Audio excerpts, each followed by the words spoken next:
Düzce'de yaşayan 12 yaşındaki çocuk tam 8 yıl önce öksürük nöbetine yakalandı. Bir daha da o illetten kurtulamadı. Doktor doktor gezen aile de talihsiz çocuk da çözüm bulunamayınca çaresiz kaldı. Bu öksürük beni gece de uyutmuyor.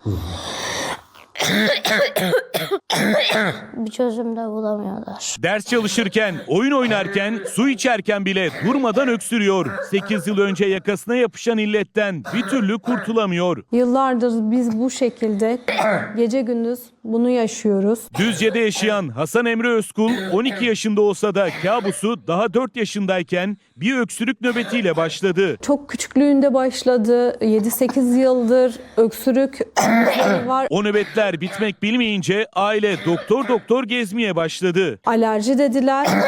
3 tane alerji doktoruna götürdüm. Maalesef alerjisi yok. Bitmeyen öksürük kabusu zavallı çocuğun hayatını alt üst etti. Normal yaşamamı etkiliyor bu öksürük.